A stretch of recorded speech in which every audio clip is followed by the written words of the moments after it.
Microphone. There we go. Thank you. Okay, and there's a button there to press for the microphone. Oh. Oh, it is. Okay. We're not hearing any.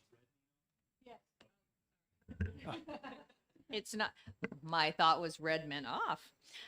Ann Edwards, Associate Attorney General from the Attorney General's office. Matthew Conley, Assistant Attorney General from the Attorney General's office. Okay, thank you. So thank you very much for inviting us to present. I'm going to leave, for the most part, this presentation to Matt. We've handed out to you some concerns that we've identified. Some are from the Attorney General's office for the work that we've been doing, particularly in reviewing all of the campaign finance forms for the last 3.5 years. But we also have some combined issues with the Secretary of State's office. They have presented to you earlier in the session about those, and we have had more conversations. So we've made some modifications, and we'd love to chat with you about those. So I'll turn it over to Matt. Thank you very much. As Attorney Edwards indicated, again, a lot of this does echo what the Secretary of State has already presented to you folks. My understanding is that Attorney Fitch from the Secretary of State's office gave you folks a kind of a little packet of concerns. I have some extra copies of that if anyone needs it for any reason. But with that, we'll just kind of go through it here. If you have any questions, please just stop me at any time. Okay, thank you.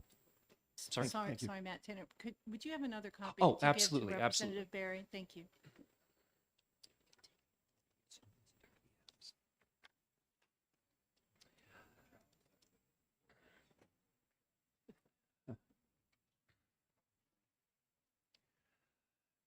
So one of the most frequent issues that we see, just to lead off at the top there, is the alphabetization of donors. A lot of reports and filings that we see have anywhere between a half dozen and a dozen donors. And when we issue people warning letters following up on errors that we've seen, often the response is a callback that indicates, what, I need to refile and just alphabetize the half a dozen people that appear on that form. And our response has been, well, yes. We would suggest that that requirement probably isn't necessary unless there is a larger number of donors. So again, what number would be appropriate would of course be up to you folks. But until it becomes a significant number of donors, it's probably not necessary to have most people who have a small number of donors comply or go through that requirement. So we would consider a number of maybe 25 or under would not need to alphabetize. We have a number of issues with late filings, and the Secretary of State's office went through this in more detail, and I don't think it's necessary to go through all of that again. But we have a number of both different organizations and amounts of contributions that trigger different filing and reporting dates. While we have not necessarily explicitly heard that people are confused about that, we are confident that that might be one reason why we are seeing a number of late filings, is people looking at the statute and being genuinely confused about when exactly it is that they are supposed to be filing with the state. So we think that simplifying that scheme of who is required to register, report, and file when would probably alleviate many of the late filings that we are seeing. Reporting, dovetailing off of that a little bit, reporting versus registering. So we have been looking at a scheme where folks, not everyone who registers with the state's campaign finance reporting website has to report, and vice versa. So we would suggest that having all entities that participate in this process have to at least register with the site. That would, we think, simplify some confusion there by just creating the across the board requirement that folks sign up with the site when they begin the process, when the campaign season starts. And before we move on from that point, so part of what we do is we enforce the election laws. And if we use an example of political mailers, those flyers come in the mail to people. They sometimes now they come over social media as well.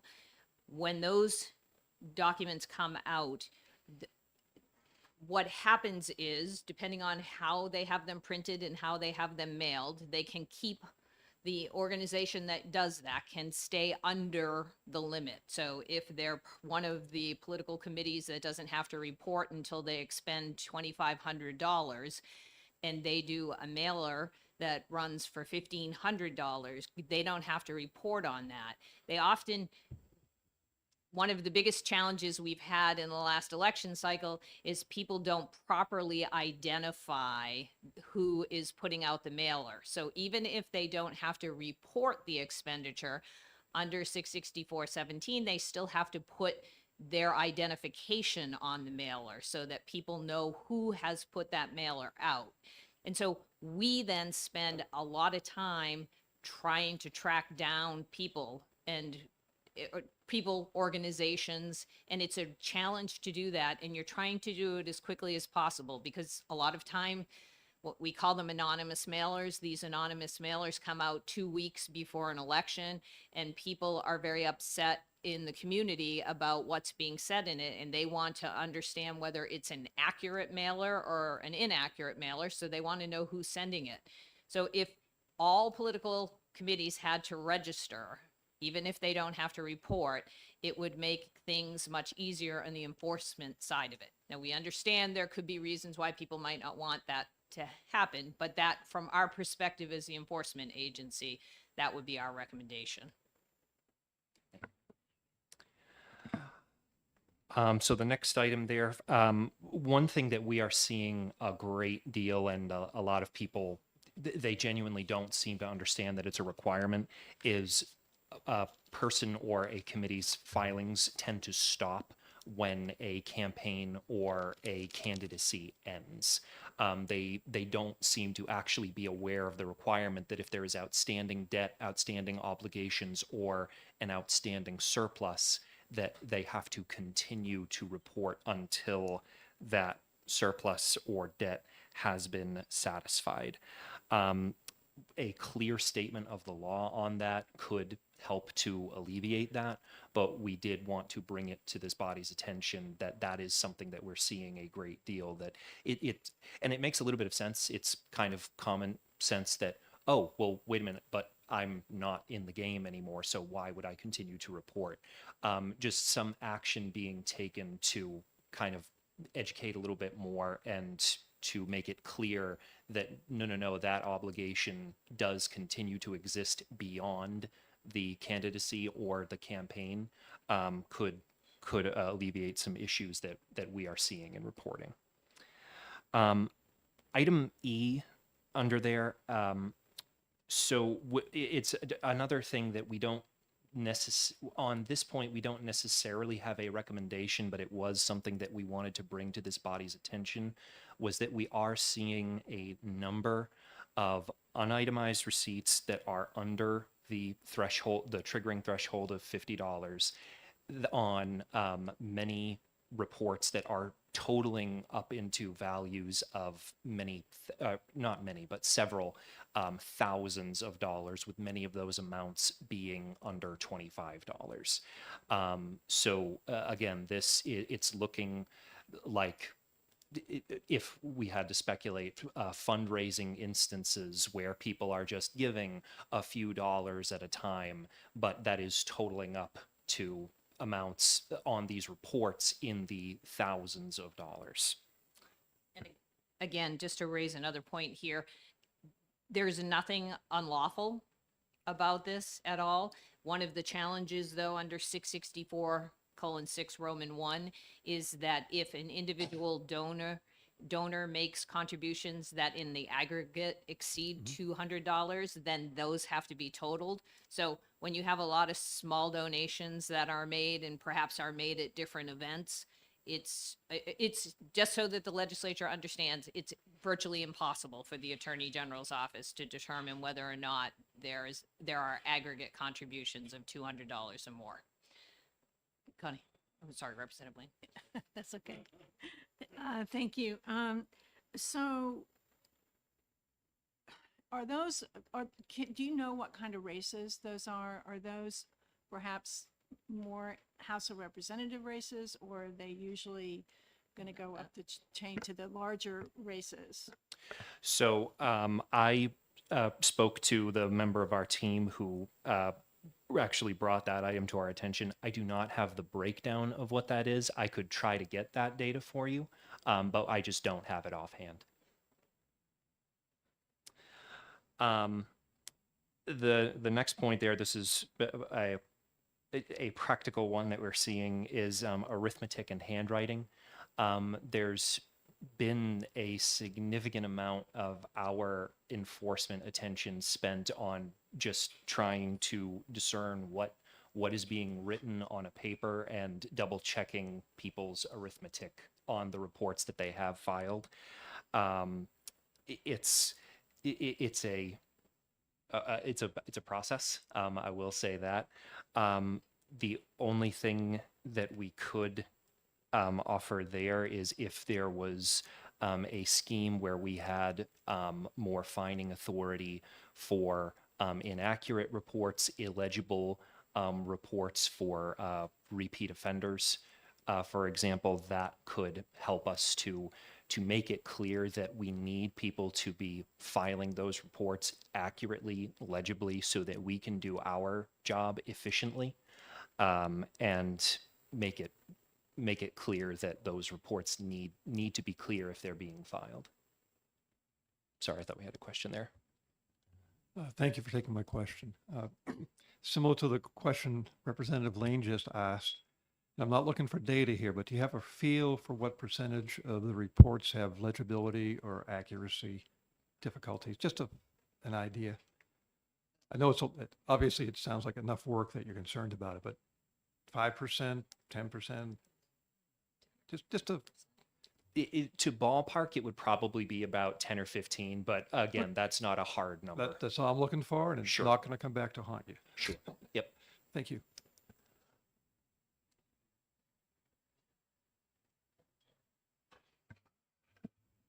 How many man hours would you say go into? Person hours, if you're a Democrat. How many attorney person hours would you say go into? I appreciate that. Would go into. As you can tell, I'm not awake yet, so that one went whoop. How would go into deciphering these Egyptian hieroglyphics that are sometimes on these reports? So there is there are two pieces to it. There was the hours spent, probably a few dozen hours spent determining what the schemes were going to be for our warning letters and replying to these folks. That was probably a couple dozen hours with a couple members of our team in the beginning. In terms of the ongoing processing of these and going through them and discerning, if you could give me one.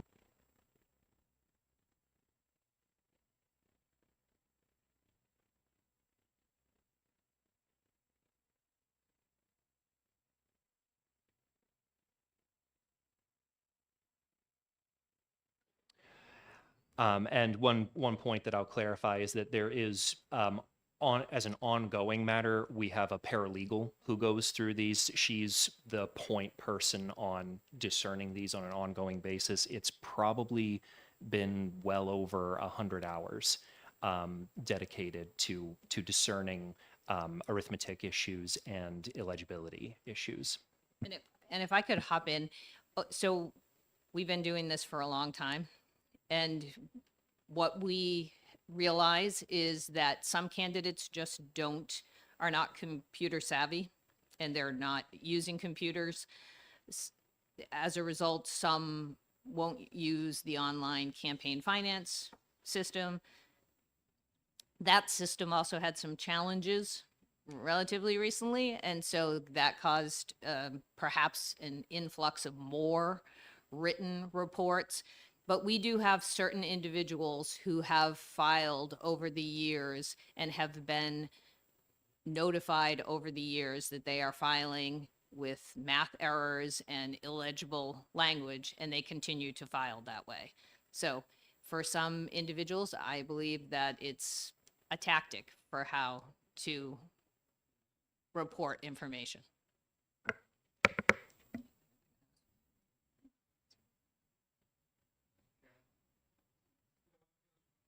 Yeah, you don't get to do that when you sit in the big seat, you know.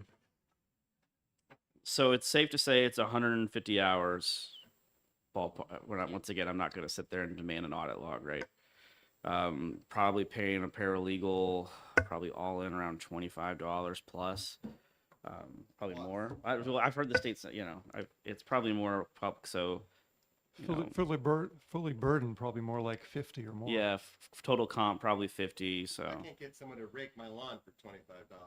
well, you know, that's when you live with the beautiful people in Hanover, I understand. But for those of us regular folks, Okay. so it's costing us $3,500 at least in man hours at a minimum. That's probably bad math. Am I missing a zero? It's costing us a lot of money to do this because we just won't file online.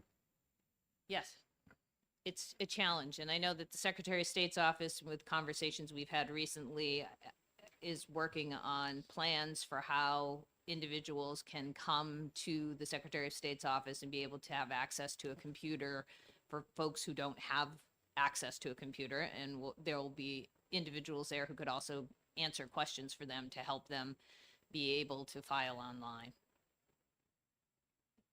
So, well, wouldn't it be cheaper to save $3,500 and just give the Secretary of State's office $1,000, set up a desktop people can use? Like, wouldn't that be cheaper and faster and fix everything? I guess it's like a rhetorical question. Can we get $1,000 to give the Secretary of State it doesn't even need to be a good laptop. It could just But be. most people who testify in front of this work group eventually learn they don't have to answer Representative Barry's questions. Just thinking out loud here. It's like, you know, if you need a MacBook or something. That wouldn't completely resolve the difficulty for people who live up like in the north end of the state because of travel time too. Are they getting over $1,000 in contributions? I doubt it. Well, I don't know the answer to that, but So, yeah. I'm thinking if we, as has been discussed in the subcommittee meeting, if we worked on having a mandatory requirement to use the online system, I think we'd have to make a reasonable accommodation for people who don't have the skills or the equipment to do it online. And I don't know what that reasonable accommodation would be at this point. But would have to take into account the length of time it takes to get to a place where they could use a computer, it seems to me.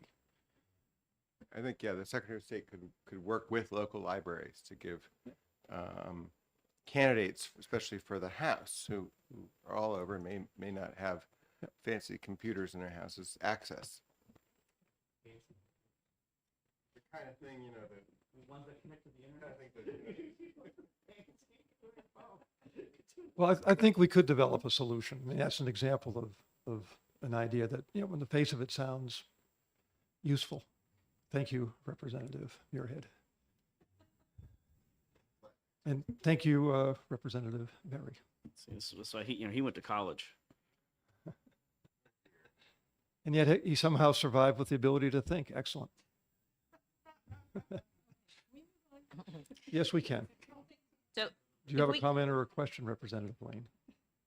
Do you have a comment or a question you'd like to share with us? Yes, could we please move on to the testimony in front of us? Yes. Thank you.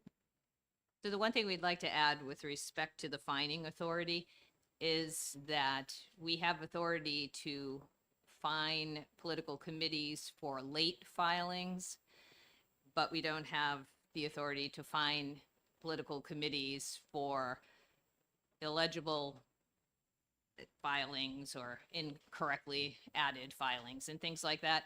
And I would hope that, I would offer that in the 26 years that I've been at the Attorney General's office, we do not run rampant with fining authority. So this isn't something where we're looking to fine individuals or political committees, but it's helpful to have that as a deterrent in place, because what we often have is we have the ability to charge someone with a misdemeanor, and the chances of us charging someone with a misdemeanor because they're writing illegibly on a report is pretty slim. Thank you. So those were the issues that we wanted to bring to this body's attention regarding things that we directly are seeing on reports, common problems that we're seeing. I'll also move on, or rather I'll move on here to issues that we have talked with the Secretary of State about, and there's some common ground on how we would address, or how we believe those issues should be addressed, and we have some common thoughts on them. The Secretary of State's office has already distinguished it to this body that there are currently 9 different types of registrants. I won't go through that again. I don't think that's a good use of anybody's time here. But the one that we did want to note, and the one that we have had real conversations on, is political committees versus political committees that have an election, or that have electioneering as a major purpose.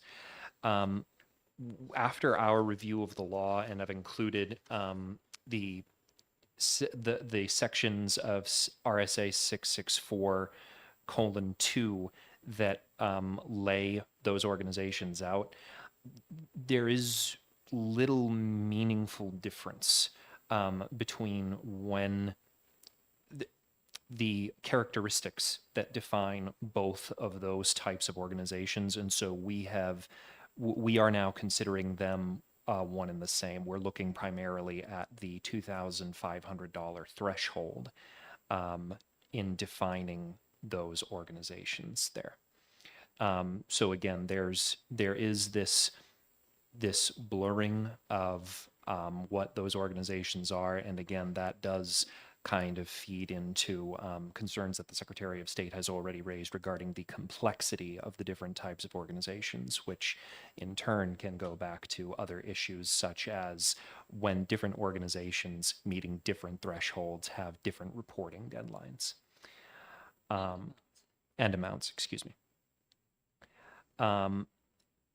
There is some language in RSA 664 of a candidate versus a candidate committee.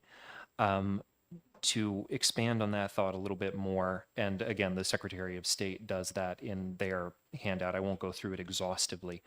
There are sections that denote the responsibilities of candidates, the responsibilities of candidate committees, and then it breaks down the responsibilities of financial agents, treasurers, but also seems to use the word candidate interchangeably with some of those responsibilities and some of those terms. And so it may be worth looking at the sections of RSA 664 that the Secretary of State has raised to see if that language can be unified to make it clear that that a candidate would, or a candidate or a financial agent, whatever term the legislature uses or chooses rather, could be used in all of those instances to clear up any ambiguity there. Or there are some organizations, 501(c)s in particular, that are not required under the law to disclose the identities of their contributors. They fall into the requirements of disclosure, amounts, etc., but they're explicitly not required to disclose the identities of who is contributing to them.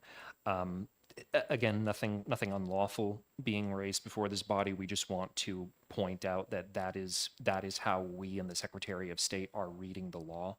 And if there is something there that this body would like to revisit, then that is entirely up to your discretion. But again, just something that we wanted to raise in terms of how it is that we're reading the law. And if I could just add, so one of the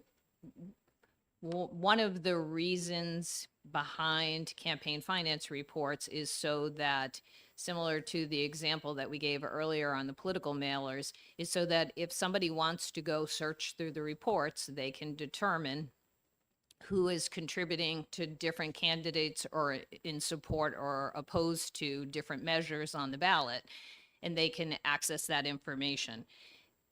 People will complain to us when they are not happy with the disclosure information and they feel like they can't determine who is funding an effort to support or defeat a candidate.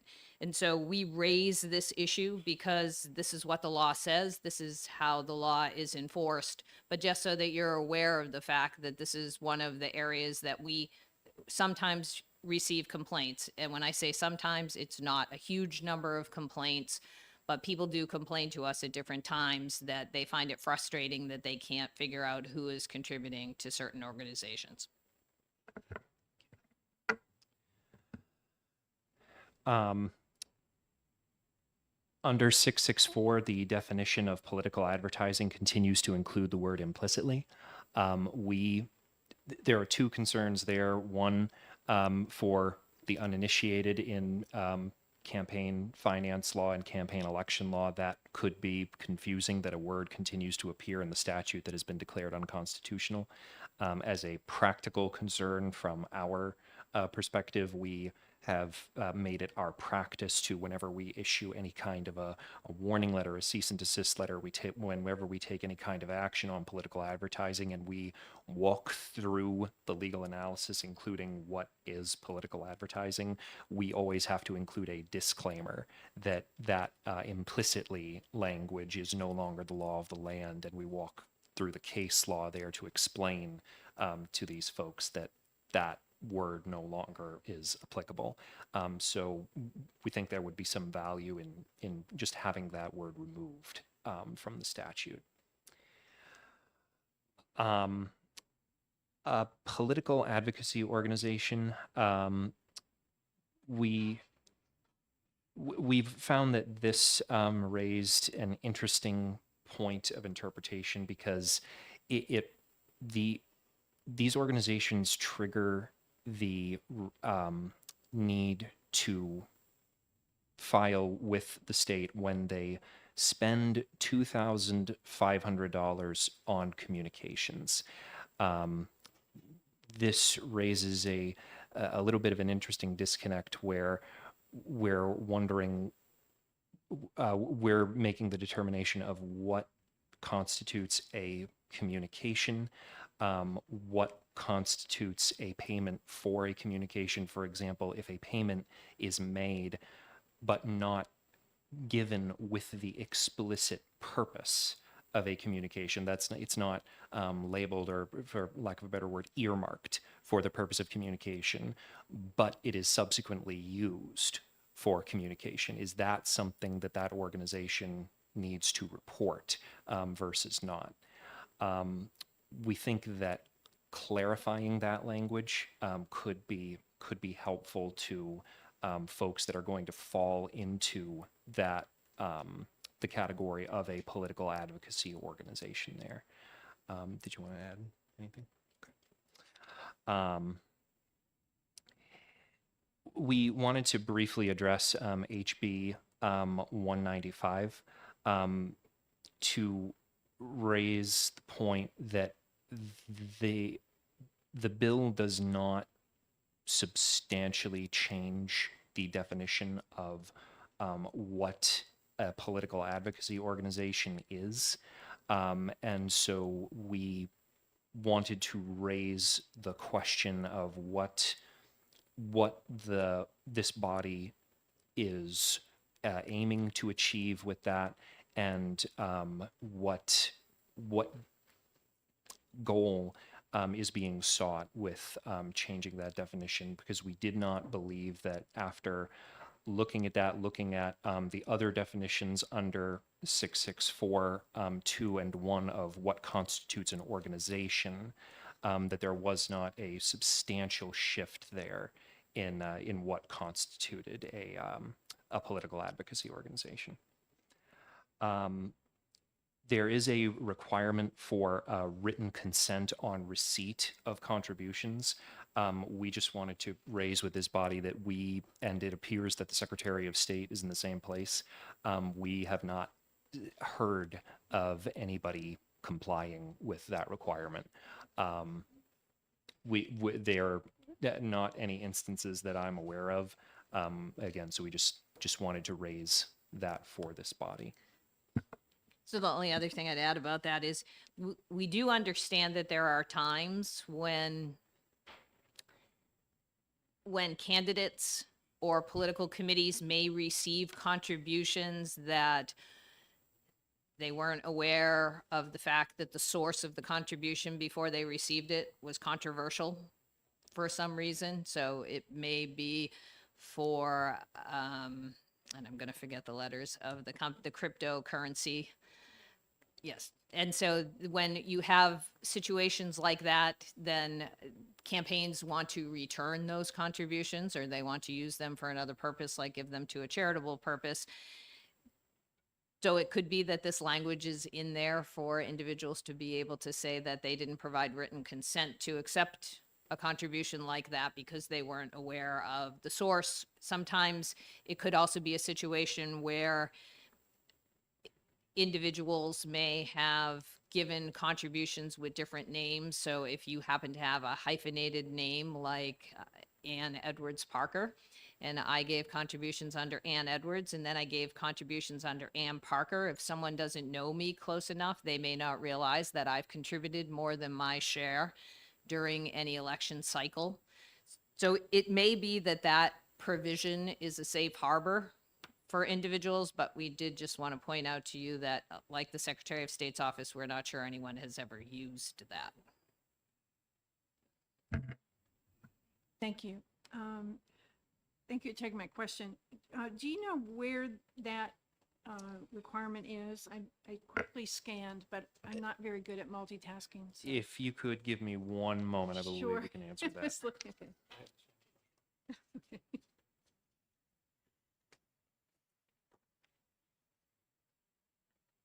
So that is under 664:4, Roman 5, Section 5.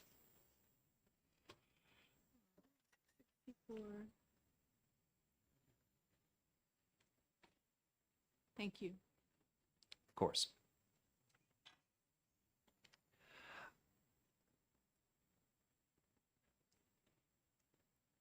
And just to clarify, did you have anything further, Representative Lane? Oh, no. Just wanted to make sure. I didn't want to interrupt you. So finally, the last point that we wanted to raise before this body was under RSA 664(7). I've quoted the language there that we have read to interpret that if a political committee of a party is supporting a candidate, then the candidate would not need to disclose how much that political committee has supported them. Again, not a point of illegality or anything that we're raising, but we did just want to bring to this body's attention that that is how we are interpreting that wording in 664:7. I think the very final issue that we don't have on here is we issued a letter regarding campaign finance during the last cycle. And in that letter, we put a chart in that. And so now with some of the review of the changes to the statute and upcoming changes, the information in that chart is not accurate as to how we would be enforcing the law at this time. So we will be updating that chart, but we have not updated it yet. Thank you.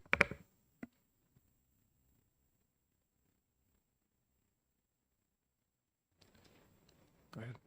Thank you. Thanks for all your work on this and for your help as we, and your guidance as we review this section of of election law. And I have just two questions. One is about late reports. Roughly speaking, if you had to guess, what fraction of late reports are a few weeks late or a few days late?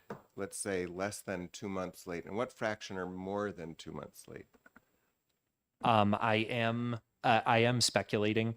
I don't have a hard number for you, but I would say based on my conversations with Jill, who is the point person on most of this, the majority of the ones that are filed late are within days or weeks of the filing date. We're not. My recollection is that we're not seeing what I would call a significant number that are extremely well beyond reporting deadlines. So, and while that's accurate, I believe one of the other points is, especially with candidates don't have to report until the Wednesday before the campaign. So if they're a few days late, that means they could be after the election because of how tight their deadline is. Oh, you want to jump in? On the illegible reports and on the reports with math errors, there was a sense that some small number of candidates might be doing that strategically in order to create opacity so that their finances aren't really visible. Do you sometimes suspect that a small number of candidates are filing late for that, with that strategic view in sight? Yes, at times we have thought that that has been happening.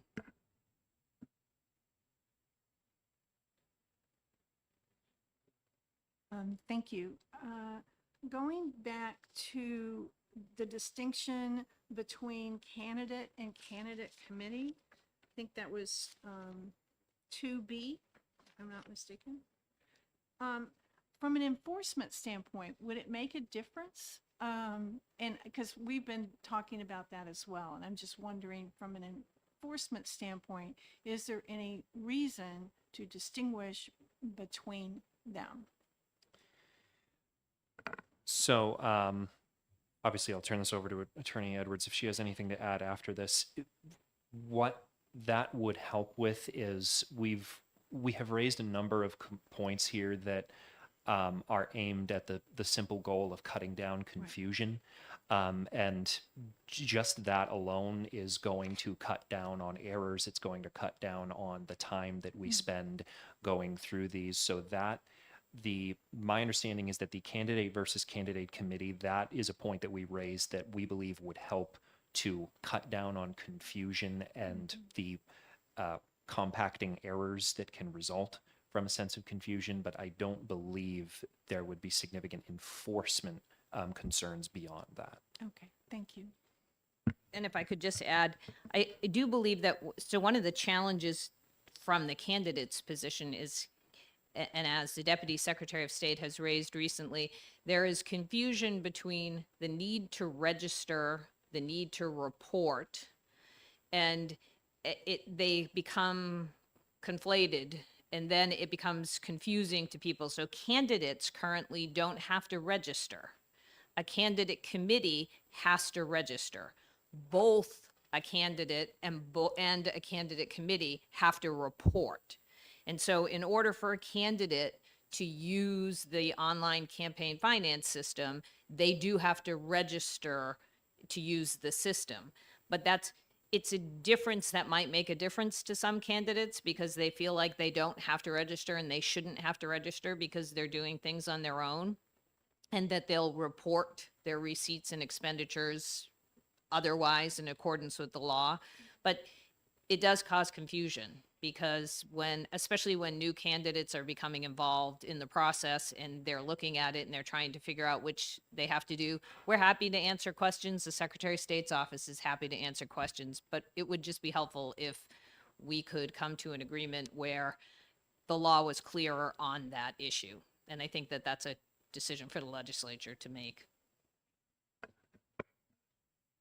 And thank you. Another big picture question. And I'm curious about whether in your office you ever just kind of hit yourselves in the head and think, gosh, there are ways of just evading this entire system of reporting that we can't do anything about because of the way the law is written and not written. And if the legislature really cared about transparency and tracking donations out of a kind of anti-corruption interest, it would address this. And if so, I'd be curious to know what gives rise to that kind of reaction. So I think, as we always say, and we have no reason not to say it, New Hampshire runs good elections. We don't believe that there are organizations that are, I guess, I wouldn't use the word corruption for anything. We don't see any evidence of that, but there are definitely ways of skirting the system. So it doesn't take very much to become a political committee. And if you stay under the funding amounts of $2,500 or $1,000, depending on which type of political committee, or $5,000 you are, you don't have to report and you don't have to register. And so we do have organizations that do that, and they do smaller mailers, and they have multiple political committees, and they're doing that because they can keep all of those committees under a level, and therefore they don't have to report. There's nothing unlawful about doing that, but it's there. And again, as we always promote, the point of campaign finance is to make sure that the public has the ability to determine as much as possible within the bounds of the law who is supporting a candidate or who is supporting an issue or opposing a candidate or opposing an issue. So it's important to have that information available as much as possible. It is one of the reasons why you'll see, like in the last town elections, in municipal elections, the individuals don't actually have to form a political committee and they don't have to report their expenditures, but they still have to identify the organization in a meaningful manner on signs and on mailers and phone calls that they put out. And we track down on that, and it's a lot of effort in a short period of time, because it's really important for people to understand whether the mailers they're receiving are from their neighbors who are concerned about, I don't know, the new power plant or the new dump going into the landfill going in place, or whether it's somebody from out of town or out of state who's supporting that. So that's one of the reasons why we suggested that if political committees are going to be active in an election cycle, we believe the political committee should have to at least register. Even if they don't have to report their numbers to a certain point, they should have to register. And we'd also say that based on some of our investigations, it's really expensive to do a political mailer. So unless they're doing something that's being done on a local level and have found a really great bargain, it's costing about $3,000 to $4,000 to do a good sized political mailing in a community or a small part of a county. If you're doing a larger political mailer, you're well over $10,000. So there's a lot of money spent in this process. I have a question. Again, or at least a rough estimate. How many instances of improperly identified political advertising do you see in a given election cycle, roughly? So this has become our full-time business. And part of what we did was we sort of, we didn't swear them in, but we started asking for the public's help in 2022 in particular. And so we as we started tracking mailer complaints that we were getting, we started putting out daily press releases or every other day press releases outlining the information that we were finding out. Because as I said, these anonymous mailers tend to go out in the 2-week time period before the election. And the the thought is we're not going to be able to figure out who it is. And it's become a mission for us to do that. And what we found is by bringing in members of the public, we can pretty quickly get extra hands on this, and people seem to be interested in helping. So I mean, I don't even know. We had during this last municipal cycle, so there are 3 times that the municipalities can vote. They can vote, the towns, they can vote in March and April and May. And in all 3 of those, we had at least 2 or 3 for each one. And in March, I think at one point we were running 15 of them that were anonymous mailers. And while that doesn't sound like a lot, it's hard to track that down because we have limited information in order to use, and we have criminal investigators in our office, and we put the criminal investigators on those mailers. So it's during the 2022 election, we had some, but we didn't have as many. It tends to be an item that's used more in the municipal elections, and including the city elections, than it is. But even, I mean, actually, as I say that, we still had mailers and signs. There were a lot of signs in 2022 that went up for the major elections, the statewide elections, that didn't have disclaimers on them. So we have to track those down too.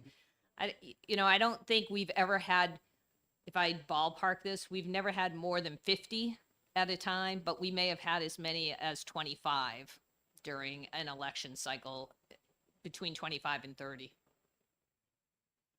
Okay, thank you. When an option there for the big mailers, they're usually done by a printing shop. We're not talking about somebody with an inkjet. Would an option there be to find the printer?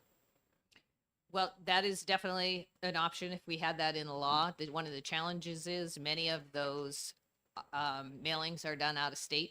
So we have to cross state borders to find those individuals. And we right now are in the process of dealing with one organization that has done a mailer out of Massachusetts. And it's a challenge to do that. And so I can tell you that on some of the large mailers that happened in 2020, we have print shops that are out in the Midwest that we're dealing with.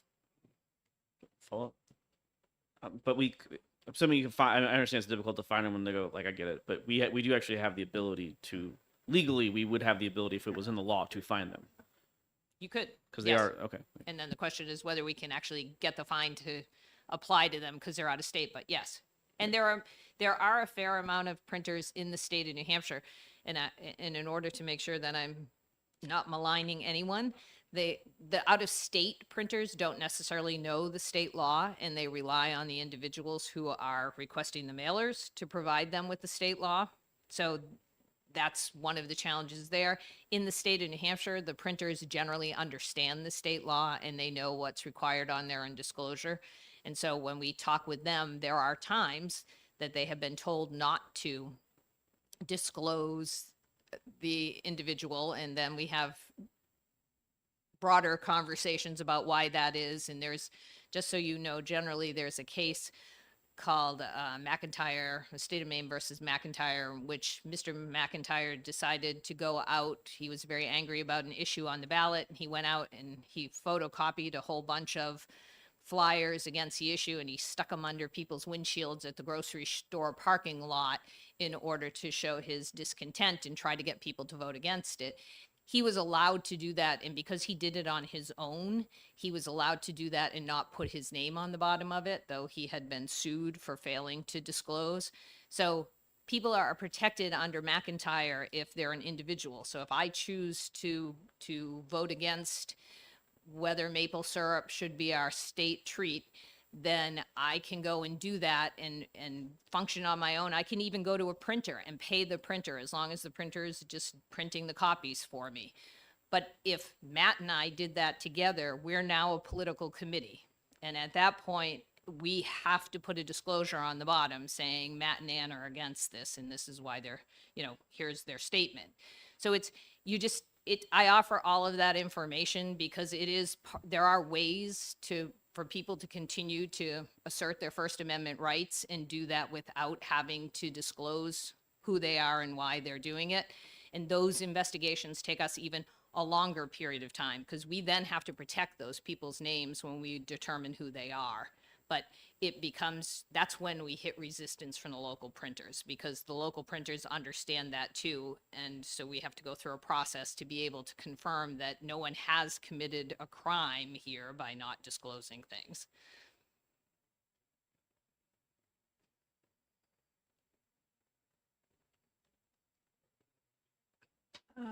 You may not be able to answer this, but we are trying to deal with the fact that there are 9 different and try and come up with a generic definition.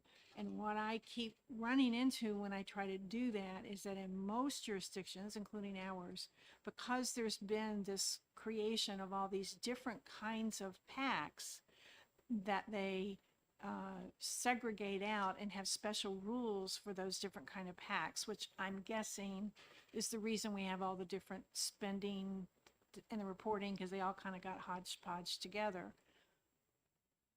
I've got two very good lawyers in front of me.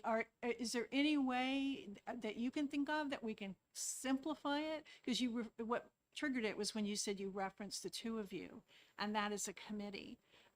And if we do that, that's one question. And then second one would be, how then do we differentiate what they're doing? Is it what their expenditures are going for, like independent expenditures, or is it going towards, is it a political, like the candidate committee, and can they, we are having a problem trying to identify how to simplify it. And you're not alone. So we are happy to continue to have conversations with Secretary of State's office about this. We have been talking about it, and it is a challenge because back in the olden days, we began with just a political committee, and it was, if it was 2 people together doing something, then they were a political committee. And still at that time, we didn't want to have everybody have to necessarily register unless they started spending money. And so that's one of the reasons why our suggestion is if we start maybe with registration and have everyone register, at least we know the entities that are out there. And we have combined 2 of your 9 already, so we now have 8, because they're just too closely aligned to not do that, but then you end up with a different expenditure level. And so we will continue to work with the Secretary of State's office about suggesting some language. We don't have an immediate answer for you on that, but we too think it would be easier to try to do that. The challenge is, as you've identified, Representative Lane, some of this is also overflow from federal elections. And so these different organizations who come into New Hampshire usually only every 2 years for the major elections come in here and they want to understand how they have to report, if they have to report. And they like to have the reporting systems look similar across the states because it just makes it easier for them on a national level. And I think that is part of the reasons why we have what we have, and that's why we have some different levels. But it doesn't mean that New Hampshire can't try to bring some consistency to that.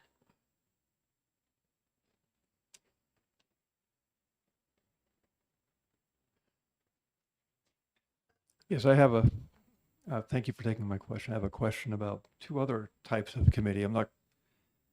There's a type that its major purpose is influencing elections, and another type that influencing elections is not its major purpose. And they have 2 different spending thresholds at which they have to begin to report. Right. From the enforcement side, does that add any difficulty in determining which is which in particular cases? It certainly, it causes challenges in figuring out whether they've reported on time based on what it is that they have, what their spending limit is. the political committee that has its major purpose is electioneering, we have now determined that in enforcement, we are going to combine that with a regular political committee. Right. Because there just doesn't seem to be enough of a distinction there. There doesn't seem to be any legal distinction in our mind in reviewing it. And why there's a political committee whose major purpose is not electioneering. I mean, we can think of different organizations that do things. So if I'm an attorney, I'm a member of the New Hampshire Bar Association. The New Hampshire Bar Association does lobby, and it doesn't do political electioneering, but it lobbies. And so that's the type of organization. There could be a corporation that has a segregated account. That's the other type of organization, one of the other types of organizations. So we can see why these all came out this way, but it doesn't necessarily mean that we couldn't combine some of them into one, or into a couple of them, instead of having so many separate ones. That is one of the challenges that the Secretary of State's office is facing in working on creating a new campaign finance system, because there are so many different committees, and if somebody chooses the wrong one, then that causes another challenge. So we're not exactly sure why they were established this way, except for the fact that we're sure that some organization came in, and it could be, I could see one of the political committees without the major purpose, not for electioneering, could be one of the Get Out the Vote committees who came in and is doing some activities that might be electioneering on a certain party perhaps, but is generally here as a Get Out the Vote initiative for college students or for individuals working at grocery stores or something like that. So I don't have a good answer, I don't think, for your question. That's fine. I don't have a good answer either. I did have the impression reading about the different reporting, there's requirements for when you need to register. There's different expenditure thresholds for when you need to report. And there's some cases where it's expenditures or receipts or just expenditures. Right. So it seemed to me that it might be helpful to be more uniform in those requirements. And that seems to be the basic distinction between the different types of committees. Yes. Okay.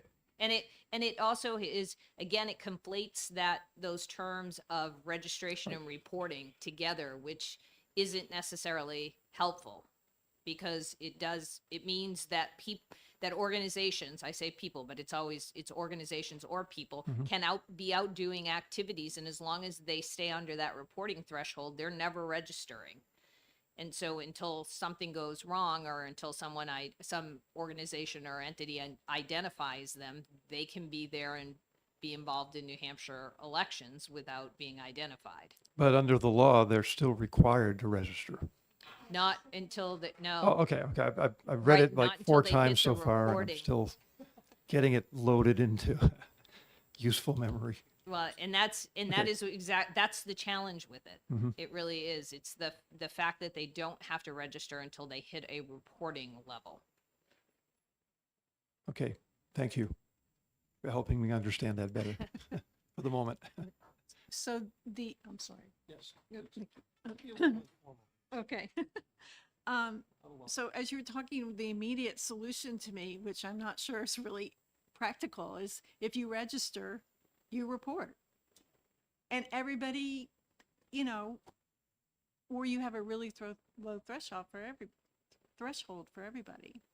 But I don't know if anybody even does that. I'm just throwing it out, but when you said that, and I know he's going to disagree with me. No, I'm not gonna disagree. Are you talking about PACs? You're talking about everyone. I, mean, Well, 'cause- I don't hate that. Yeah, I mean, because the challenge is, excuse me, the way it works now is if I'm running a political committee and my reporting level is 1,500, I hit 1,600 by close to the end of the election cycle. I now have to report. I have to report back to $1. So somewhere I better be tracking all of that information. But we just traditionally in New Hampshire have not had organizations reporting from $1. A voluntary organization could do that if it chooses to. And a candidate would end up doing that if a candidate was making a report. But the other political committees do not end up having to do that if they're not hitting that level. But believe it or not, Representative Lane, I actually don't hate that idea. Especially, we won't do it today, but especially in the era of what happened in the budget, transparency is going to become very important. Representative Rossman, say you don't hate that idea. Would you be a little more specific as to what that idea is? Basically, Representative Lane's idea of if you file, you report. Okay, thank you. I don't hate that idea.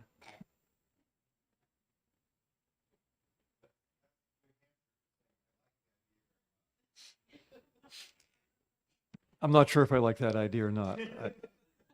He does hate that You idea. pardon us for just a moment. We don't want to use up your, the idea of having everyone involved register, maybe. But I have to think about that some more. Anyway, I think Representative Muirhead had a question. Thank you. I have a question about limits, contribution limits. And one is rolling over funds from campaign to campaign, from cycle to cycle, which might allow a candidate to raise money simultaneously for a previous cycle and a present cycle. And there's also the possibility that, say, if let's say you raise money for the executive council race and somebody maxes out, and you have a surplus and you roll that surplus into a gubernatorial race, did the person who maxed out for your executive council race, are they now able to max out again to the governor's race, even though their money is in a sense being rolled over? So those are never easy questions to answer sort of as hypotheticals. But generally, if the executive council race is completed and there is a surplus, that surplus can be moved into another campaign. So if it were the primary and I ran for executive council in the primary and I won and I had $5,000 in I have, let's say, $10,000 in my treasury and I want to move it all into the general. If some of that $10,000, perhaps most of that $10,000 is a $5,000 contribution from an individual, then that person can't give again to me in the general election because there is a clear connection that I collected. I was allowed to collect more. I just couldn't spend it during the primary period. No, wait a minute. If I collected it for the primary, I had the ability to spend the money in the primary. I can't, and I can roll it into the general election. I can't then collect another, wait a minute now. See, now I'm going to get myself tripped up. So actually, I can do that. That was a bad example. Scratch that example. So you can, but if at the end of the executive council, I get elected, I don't get elected, I have $10,000, that can go into a gubernatorial fund to begin. So when I decide to run for governor in 2 years, I have the ability to do that. That money then isn't tracked in the same way. It's only tracked between the 3 stages of exploratory, primary, and general. And you can collect in the exploratory phase, you could collect $15,000 from one person, but you have to allot it so that you're only spending 5 in the exploratory, 5 in the primary, and 5 in the general. But you can't collect any more in any of those phases from the same person who made that $15,000 contribution. Representative Lane, you had a question? You had a question, but you have a follow-up? Okay. Thank you. And there are limitations, as I understand it right now, on individual contributions, but not on contributions from certain kinds of committees. Does that disparity make sense from the side of enforcement? So from the side of enforcement, we just enforce what's in the law. It's a public policy decision as to whether or not you want to allow on what levels you want to have for the ability to contribute funds from different organizations.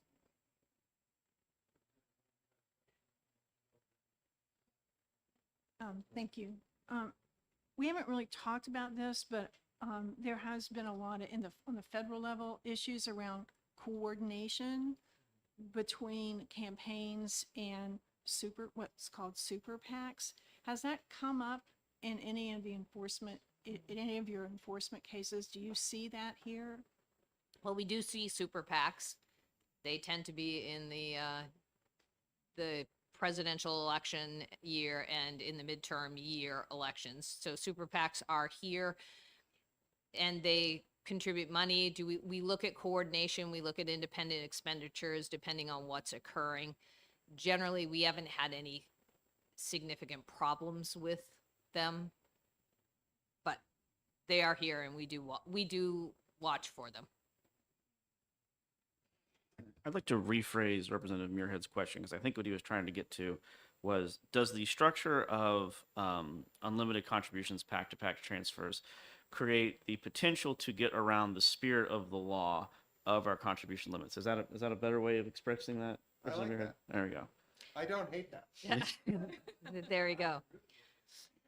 So I guess we're back to, we understand that that's what happens with them. And again, it's a policy choice. That's why we, in the last, 6 election cycles, have issued letters making sure it's very clear how we read the election laws and what that means with respect to contributions, so that the legislature understands that's how we're interpreting the law. If you want to choose to change those contribution levels, that's fine. We're happy to enforce them that way, but it's not our decision as to whether or not that should be changed. Thank you. Is there any limitation to how much a candidate can roll over from a municipal election to a statewide election? They run for mayor of Franklin and raise $2 million and then run for governor. Could they roll it all over if they didn't spend it in Franklin? Yes. And thank you. And you can't roll money from municipal and state elections into federal campaigns for Congress and Senate. Is that correct? I actually have to admit, I don't That's know a federal thing. answer to that question because that's the federal.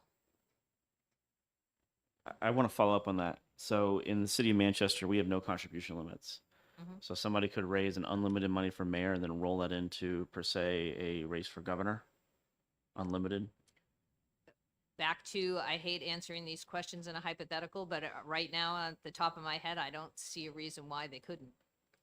But I guess the question is, yeah, actually, so my one caveat is, in municipal elections, the town elections, there are not political committees. And so I'm not sure how those funds are being reported in the city elections. I don't know how they're holding those, but the city elections also aren't required. They're not a political committee, so that's just candidate funds.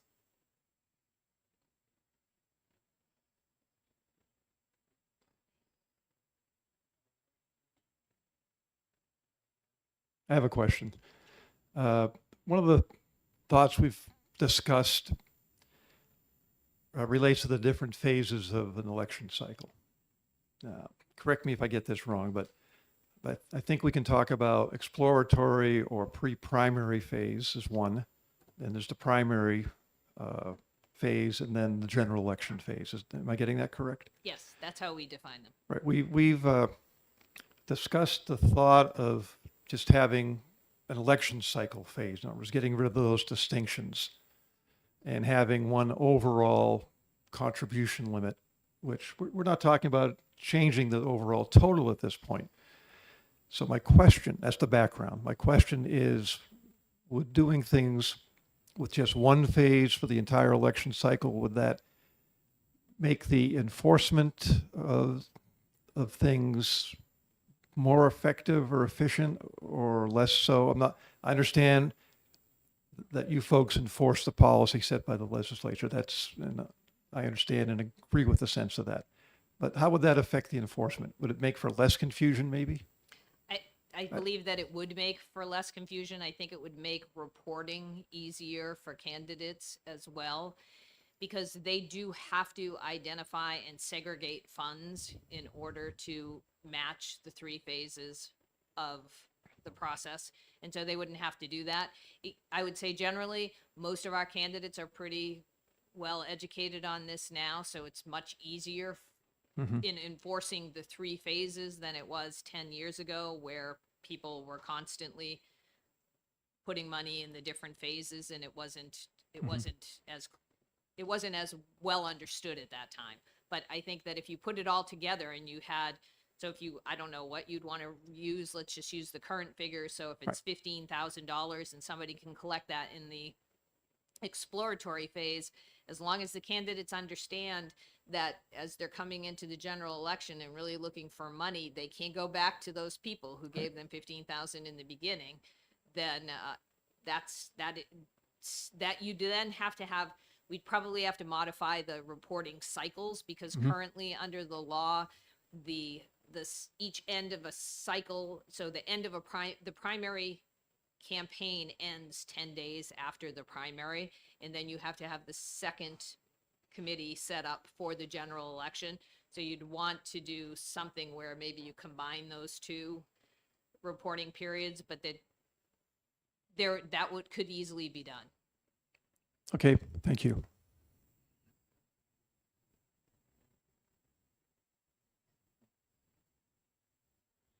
Thank you. On the rolling over, if I were to raise money to run for select board in Hanover, which doesn't require any reporting at all, and then I were to run, I don't know, some sort of state campaign like for the legislature, are there any requirements for the rate at which that money is rolled over? Could I just kind of drip it into my state campaign as needed and otherwise keep it in this unregistered, unreported, unlimited local account that I use to run for select board? So in other words, I have $500,000 in this account, and when I incur $5,000 of expenses, I roll $5,000 into the state account, so that you never really see how much is there.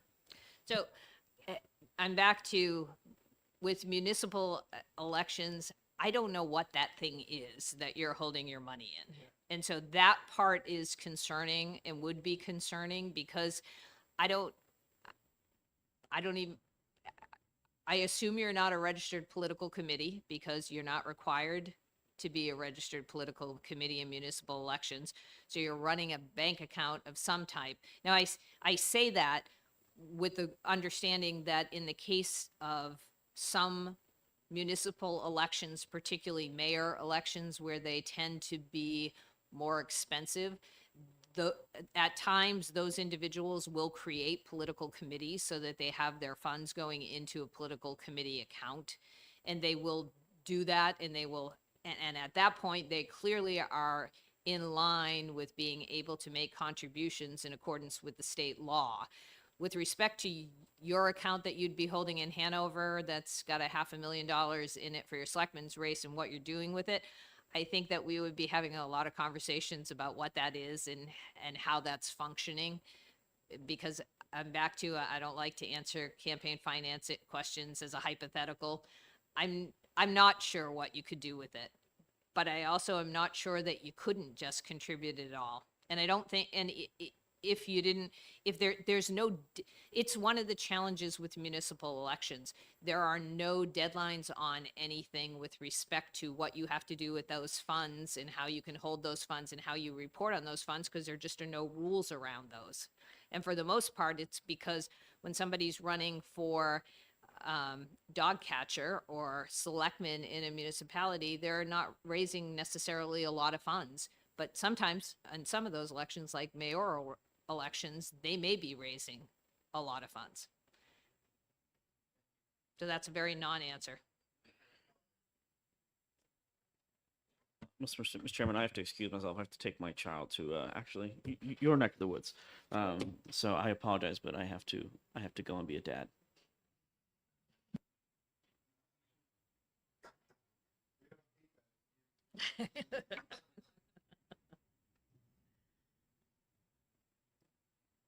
Do we have any other questions from the subcommittee? I mean, you've been very generous with your time, and we really appreciate it. And it's been very helpful. The write-up also very, very helpful. Excellent. Thank Yes. you. We'll be working with the Secretary of State's office, and if there's anything more we can do, we're happy to help. So last call for questions. Okay, well, thank you very, very much, both of you, for your time.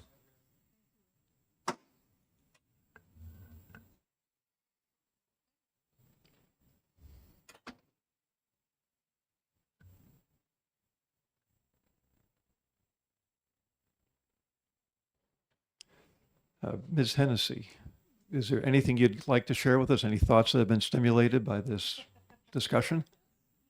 If so, you're welcome to share them with us.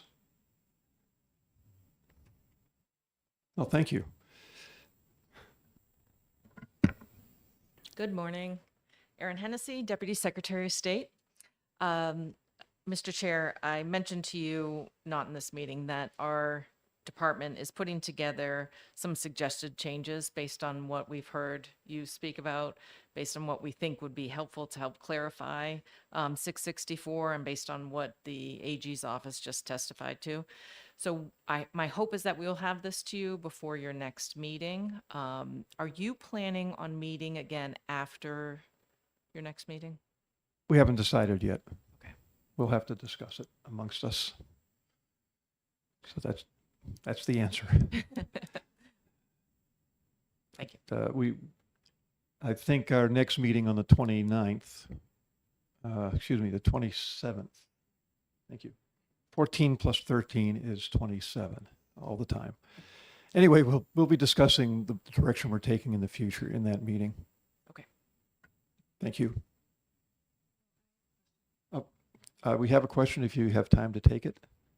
It's not actually something, but I had put together some definitions. I don't know if you received them. Can I just send you those? Because we had talked about working with the Secretary of State on those, so I'm happy to send them to you. Sure, sure, Okay. that would be wonderful. Okay, thanks.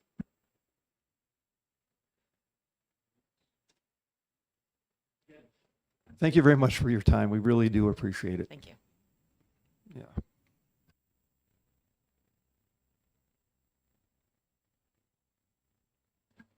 I don't know how we're going to get this done with only one more meeting, but miracles happen. Well, we can discuss that. We can, I think if we're working on documents, I don't think we necessarily have to have a meeting. And I think Yeah. working document, we can share working documents without Right. violating Yeah.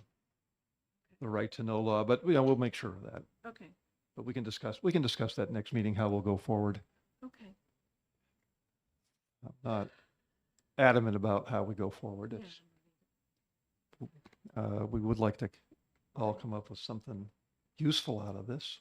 And I think we're going to be able to. Oh, I think so. Yep. Just bringing clarity and reducing the potential for confusion would be very helpful, I think. Right. So, Do you know whether a subgroup like this is permitted to meet via Zoom or remotely? If we're not voting and we're not.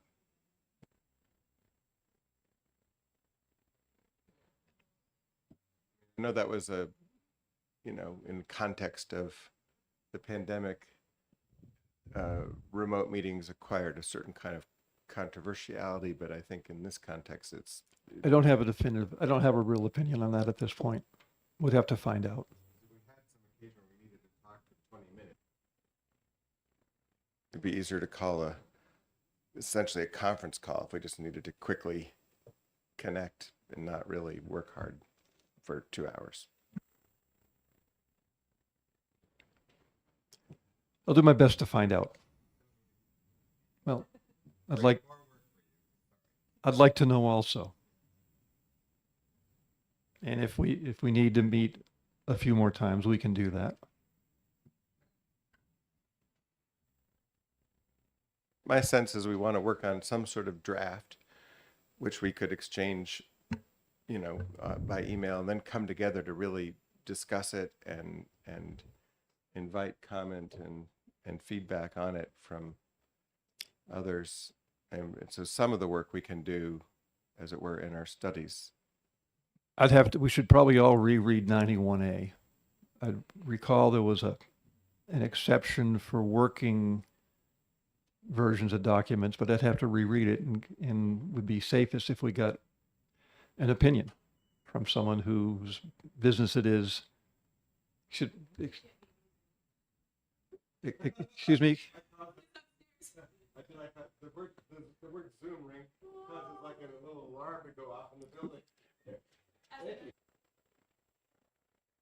Please come on in. We would welcome your input. As official subcommittee, you do have to meet in the LOB because you've been named. And can we send documents that we're working on back and forth by email without triggering, The 91A, Yeah. Not to a quorum of the subcommittee, no. not to what? A quorum of the subcommittee. Okay, so we have to send it one by one. No, you can't do that either because you can't do it sequentially so that effectively you just. Reply I was all I was a tends to selectman be- for 3 years, so I remember some of this pretty clearly. Reply all is the sticking point, right? One Re- person re- just hits reply- reply all and then it's like, whoops. Reply all is a quorum, and that's has to be public. Yeah, I remember some of this. Well, thank you very much for your taking the effort to come down and clarify this for us. Really, we really appreciate that.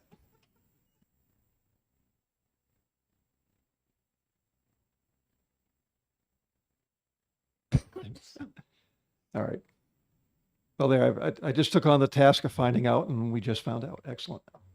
Action item accomplished. All right. Still a thought. I can imagine Connie sending me, and I don't mean to,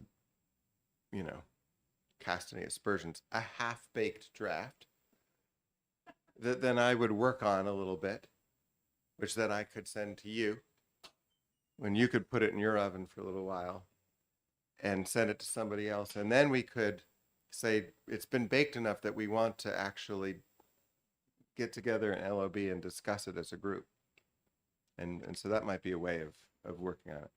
We should all read RSA 91A again in detail and then seek advice. That's my opinion.